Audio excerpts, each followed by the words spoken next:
Lace fried rice இது செய்கிறதுக்கு 200 gram basmati அரிசியை தண்ணியில் ஊற வச்சுட்டு திரும்ப நம்ம ஆஃப் குக் ஆகிற அளவுக்கு இதை பாயில் பண்ணி எடுத்துக்கணும்.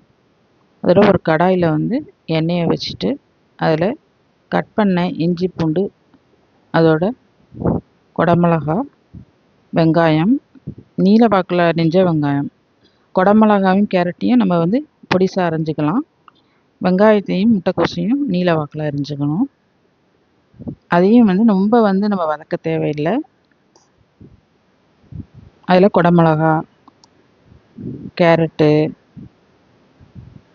முட்டைக்கோசு எல்லாத்தையும் போட்டு நம்ம கிளறி எடுத்துட்டு இதில் நம்ம ஆனியன் பவுடரு, கார்லிக் பவுடரு, மிளகுத்தூள், உப்பு எல்லாத்தையும் கலந்ததில் போட்டு அரை மூடி அளவுக்கு சோயா சாஸ் அதையும் இதில் ஊற்றி கிளறிக்கணும்.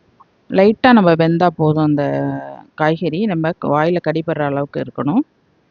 சாதத்தை இந்த உதிரியாக நான் வடித்து எடுத்துருக்கேன் பாருங்கள்.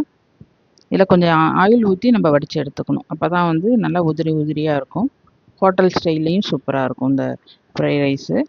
இதில் ஒரு பாக்கெட் லேஸை நம்ம கரகரப்பாக இந்தமாரி கையாலே க்ரஷ் பண்ணிவிட்டு அதில் போட்டுற வேண்டியது தான்.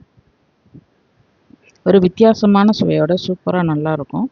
நீங்களும் இதை வீட்டில் செஞ்சு பாருங்கள். உங்கள் குழந்தைங்களுக்கும் இது ரொம்ப பிடிக்கும். தேங்க்யூ.